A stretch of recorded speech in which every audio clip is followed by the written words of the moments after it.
Тема спорт. Милијана Релјич, нашата позната таеквондистка, е наша гостинка денеска. Особено ми е драго, чест, задоволство што се гледаме повторно. Милијана, оваа година забележавме значителен напредок во твојата форма. Сега, што е конкретно? Техники, вежби, што се промени? Дали можеби се следат некои светски трендови, следите ли заедно со тренерот, успевате ли да ги примените? Сепак основата мора да се почитува, но колку дозволува таеквондото да се напредува со техники? Добро утро, Јована, и ти благодарам на поканата. Претходната година работев во категорија до 62 килограми, додека пак од оваа година ќе работам во категорија до 57 килограми, така да оваа година навистина сме фокусирани на мојата експлозивност и сила, бидејќи девојките во 57 категоријата работат навистина по други техники, побрзи се, повеќе се експлозивни. Така да оваа година навистина работиме на мојата експлозивност, сила со мојот кондиционен тренер Петар Башнарков, и тоа би можела да го истакнам, и навистина имавме една успешна полусезона. Уште не можам да разберам како овој мил лик, прекрасен, убав лик го избра таеквондото, но познавајќи те тебе, познавајќи го и Дејан таеквондистот, таа е некоја вештина која што дополнително работи на вашиот сензибилитет да ве смири, иако не делува така. Тоа е неверојатно е таеквондото. Така, Мила во живо е едно, а Мила на татамите Еве ја гледаме како е на татамите, да. Е сосема друга личност. И навистина боричките спортови, односно белото кимоно, сета облека во бело асоцираат на смиреност, и навистина ни помагаат во тоа. Како стоиш сега на ранглистата на World Taekwondo во однос на квалификацијски критериуми кои што мора да се испочитуваат за Олимписките игри 2028?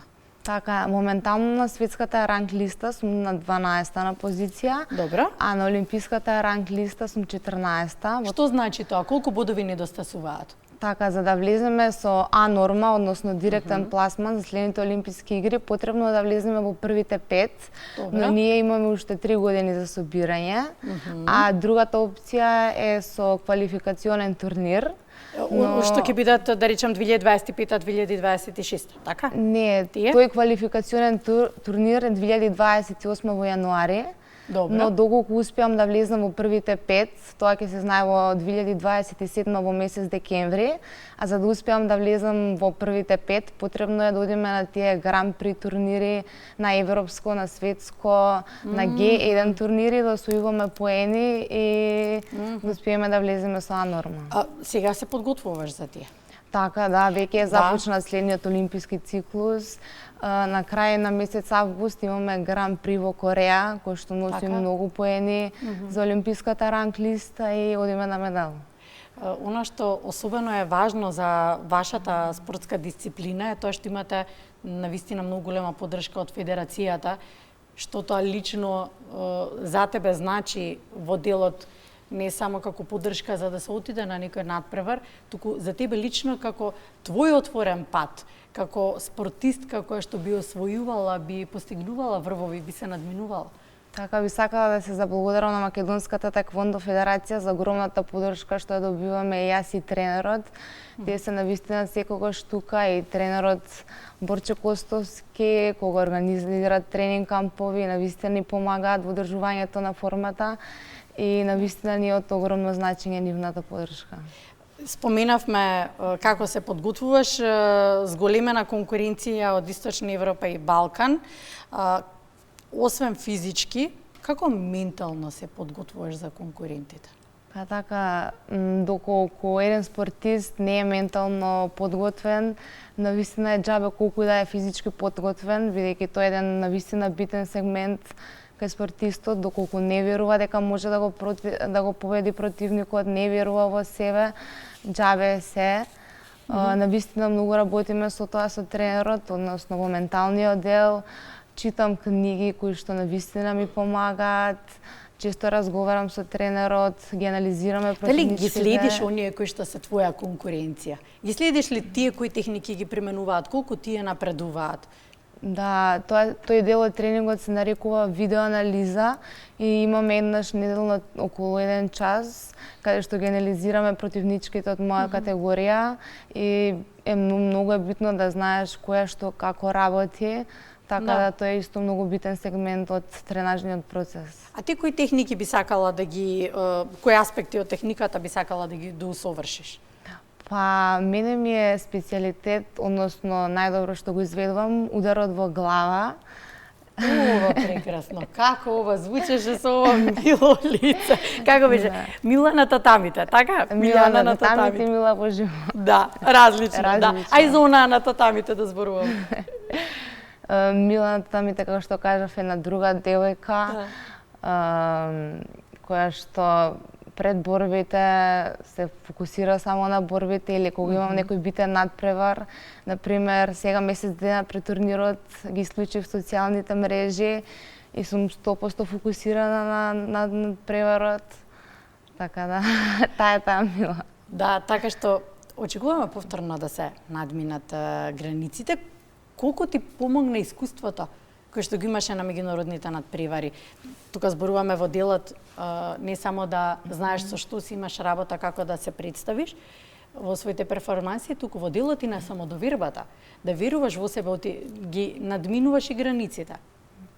Па би ги издвоила Олимписките игри, бидејќи после Олимписките игри навистина имам многу повеќе самодоверба и верувам во себе, бидејќи да победите некој што би бил идол е навистина прекрасно чувство. Од секогаш сум сонувала да бидам како неизе, а еден ден застанувам на татамите, имам почит, респект кон неизе, но ја победувам. Да, ти си наша гордост. Мила, што би препорачала на младите во делот, зборувавме за амбициите сега, што би им препорачала во делот на амбициите, да веруваат во себе дека се е возможно, иако може би велиш ти беше мојот идол, но ги надминав и очекувањата и ја победив. Така би им препорачала, бидејќи доаѓаме од една мала земја со не толку добри услови, со немање на финансиски средства и едни основни потреби како што е се што влегува во пакетот, добро. Да, но би им кажала да веруваат во себе, бидејќи со многу напорна работа, со труд, се е возможно. Со многу напорна работа и труд и верба. Има можност младите во рамките на нашите граници тука да угостат многумина млади спортисти од надвор од границите, да ги измерат силите. ЕМОФ или Европскиот младински олимписки фестивал се одржуваше. Што тој представуваше за младите тука? Еве од една друга страна, тебе те прашуваме, како некој кој што не бил дел од истиот, како надпреварувач, но ги познаваш можностите наши тука, па колку требаше да се искористи тоа за промоција на младите спортисти? Така, ЕОФ Скопје 2025 представува еден историски настан за нашата земја, најголем до сега одржан. И тоа беше пред се едно големо искуство за нашите млади спортисти, бидејќи се соочуваат со најдобрите од Европа и представуваше едно огромно искуство. Иако можеби не беа компатибилни за освојување на медал, но во иднина ќе знаат дека се соочиле со најдобрите и ќе знаат како е и ќе имат едно навистина огромно искуство. Те видовме на најавниот спот со факелот, но ќе те видиме и во поинакво издание, рече крајот на годинава, декември, се снима документарен филм во кој што ти си дел. За што станува збор? Така, се снима еден документарен спортски филм и е навистина прекрасно, бидејќи за нас жените во спортот во Македонија навистина ни се дава огромна важност. Се работи за мене, Наташа Мешковска и параолимпиката Оливера Биковска. И се надевам дека навистина ќе искочи прекрасно. Треба да искочи Тоа се 3 генерации. Така, да. Треба да искочи на крајот на годината, месец декември. И се надевам дека исто така ќе го гледаат и многу млади спортисти и ќе им биде потик. Како не, јас сакам со задоволство да го гледам тој документарен филм, не само потик, туку и во еден момент она што го спомна, ние сме од мала земја, но тоа не значи дека тука нема таленти кои што можат да ги надминат границите. Една од нив си ти, да, ти благодариме за истото што си нашиот амбасадор. Се надевам дека ќе продолжиш да освојуваш и своите граници, своите лимити да ги надминуваш и очекувања. Ви благодарам и на вас. Ти благодарам денеска за гостувањето. Две жени си разговараа за спорт. Колегата Бранко ме подготви. Мислам дека одговорив на предизвикот. Супер беше. Да, ти благодарам.